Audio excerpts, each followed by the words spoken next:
नमस्कार दोस्तों, आज की हमारी चर्चा का जो शीर्षक है वो है 3 मदर्स ऑफ विवेकानंद। ये टाइटल सुनकर बहुत से लोग चौंक गए होंगे। कईयों ने सवाल किया होगा मन में कि क्या विवेकानंद की 3 मदर थी, तो क्या श्री विश्वनाथ दत्ता उनके पिता की 3 पत्नियां थी? नहीं दोस्तों, उनके पिता वकील श्री विश्वनाथ दत्ता एक बहुत ही सभ्य सुशील पारिवारिक व्यक्ति थे, बहुत तीव्र बुद्धि थे और बड़े ही मर्यादित व्यक्ति थे। खुश दिल थे, दरिया दिल थे। उनकी एक ही धर्मपत्नी थी और वो थी भुवनेश्वरी देवी, जो कि स्वामी विवेकानंद की बायोलॉजिकल मदर थी। और स्वामी विवेकानंद अपनी मदर से बहुत ज़्यादा अटैच थे। माँ तो बच्चे को प्यार करती है, बेटे का भी माँ से बेहद प्यार था।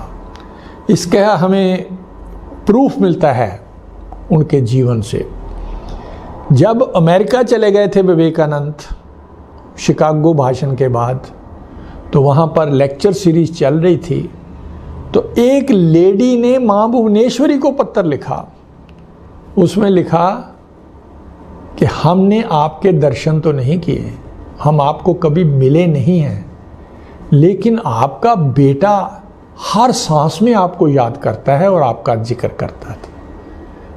स्वामी विवेकानंद कहा करते थे, ये जो स्मरण शक्ति उनको मिली है ये सारी उनकी माँ का है, माँ का गुण है। ये जो ज्ञान, शास्त्रों का ज्ञान और संस्कार उनको मिले हैं, ये उनकी माँ से मिले हैं। और माँ उनको इस तरह से उन्होंने ग्रूम किया जैसे कुम्हार मिट्टी के बर्तन को करता है। लेकिन इतना प्यार होने के बाद, इतना अटैच्ड होने के बावजूद भी विवेकानंद ने संन्यास लिया और अपनी माँ को एक किस्म का माँ का त्याग किया। और उस वक्त किया जब पिता गुजर चुके थे, घर में कंगाली थी और माँ को, क्योंकि वो सबसे बड़े बेटे थे, बहनें उनसे बड़ी थी और उनकी घर में बहुत ज़रूरत थी। लेकिन द्वंद्व था, एक अटर्नल पाथ आध्यात्मिक रास्ता, दूसरा संसारिक रास्ता। तो उनकी जो लगन भगवान की तरफ थी, भगवान की खोज में थी, संन्यास में थी, उस लगन ने दूसरी भावना पर जीत प्राप्त की और उन्होंने संन्यास लेने का फैसला किया। जब तो एक किस्म का माँ का त्याग था वो। विवेकानंद लिखते हैं कि जब उन्होंने ये फैसला लिया, उनको इतनी पीड़ा पहुंची उनके अपने दिल को कि जैसे किसी जिंदा आदमी का दिल निकालकर तपते हुए तवे पर रख दिया जाए, जितनी पीड़ा होती है इतनी, कहते मेरे दिल को पीड़ा पहुंची। लेकिन मुझे लगता था कि मेरी कॉल उस तरफ है, तो वो, लेकिन माँ को वो बिल्कुल नहीं भूले। संन्यास लेने के बावजूद उन्होंने माँ का ख्याल रखा। राजा खेत्री को कह दिया कि आप मेरी माँ को हर महीने 100 रुपये वजीफा भेजते रहे, जो कि वो भेजता रहा। यही नहीं, भारत के धार्मिक इतिहास में सिर्फ एक ही और एग्जाम्पल है, यानी विवेकानंद की दूसरी एग्जाम्पल है, जिसमें संन्यास लेने के बाद कोई सन्यासी दोबारा अपने घर गया हो और अपनी माँ को मिला हो। विवेकानंद ने अपनी माँ भुवनेश्वरी को सारे भारत की तीर्थों का भ्रमण करवाया संन्यास लेने के बाद। लेकिन क्या उनका चरित्र था, क्या त्याग था। जब वो बेलूर मठ या रामकृष्ण मिशन आश्रम बन चुका था, तो जब माँ भुवनेश्वरी उनको मिलने आती, वहाँ उनका प्रवेश अलाउड नहीं था उस आश्रम में, रामकृष्ण मिशन आश्रम में।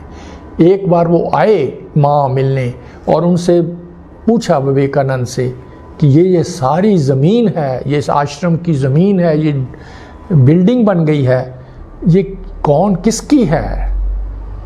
उसने बड़े गर्व से पूछा माँ भुवनेश्वरी ने कि मेरे बेटे की बदौलत ये इतना बड़ा आश्रम विश्वविख्यात हो गया है बेटा, और ये आश्रम की एग्जिस्टेंस होंद में आ रही है। तो विवेकानंद ने पूरी नम्रता से कहा ये सारा मेरे ठाकुर का है, रामकृष्ण परमहंस का है, ये रामकृष्ण मिशन का है, यानी इसमें मेरा कुछ नहीं है। तो ये थे उनके संबंध अपनी माँ भुवनेश्वरी के साथ। दूसरी माँ उनकी थी, वो थी आध्यात्मिक मदर, रामकृष्ण परमहंस की धर्मपत्नी माँ शारदा। उनको भी वो बहुत रिस्पेक्ट करते थे, वो एक किस्म की उनकी आध्यात्मिक माँ थी। रामकृष्ण परमहंस जब उन्होंने शरीर त्याग दिया तो विवेकानंद ने माँ शारदा की 100 गुना ज़्यादा रिस्पेक्ट की। 2 उदाहरणें हमको इस तरह की मिलती हैं।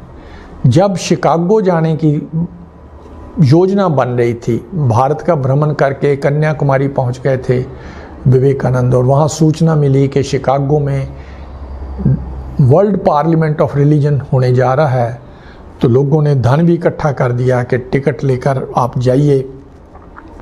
विवेकानंद कुछ दुविधा में थे कि मुझको जाना चाहिए कि नहीं जाना चाहिए। तो उसके लिए उन्होंने माँ शारदा को से आज्ञा ली, उनसे पूछा कि आप निर्णय करिए और मुझे गाइड करिए कि मुझे जाना चाहिए कि नहीं जाना चाहिए। विवेकानंद लिखते हैं कि ज्यों ही माँ शारदा ने कहा कि जाओ बेटा जाओ, आप विजयी होकर आओ, तो बस उनका एक शब्द था, कहते मैंने एक छलांग में मैं अमेरिका शिकागो चला गया। कहते यानी उसके बाद मैंने किसी और से नहीं पूछा, माँ शारदा का हुक्म मेरे लिए फाइनल था। इसी तरह एक बार फिर जब 1898 में विवेकानंद अमेरिका से वापस आ चुके थे और जो भी धन दौलत वहाँ से उनको मिला था, कमाई हुई थी लेक्चर्स की, वो सारी की सारी उन्होंने अपने गुरु माँ को समर्पित कर दी और उसके लिए ज़मीन खरीदी और रामकृष्ण मिशन आश्रम का नींव रखी गई। लेकिन 1898 में वहाँ कलकत्ता में प्लेग फैल गया, तो विवेकानंद जो के जिनमें मानवता, जिसमें ह्यूमन कंपैशन की कोई सीमा नहीं थी, उनके सारे शिष्य प्लेग के विक्टिम्स की सेवा करने में लगे हुए थे। दवाइयों की कमी हो गई तो विवेकानंद ने तो डिक्लेयर कर दिया कि आश्रम की ज़मीन बेच देते हैं, पहले प्लेग की दवाइयाँ ले लेते हैं। तो बाकी जो उनके साथी थे, संत थे, सन्यासी थे, जो आश्रम में साथ दे रहे थे, वो सभी इनसे सहमत नहीं थे।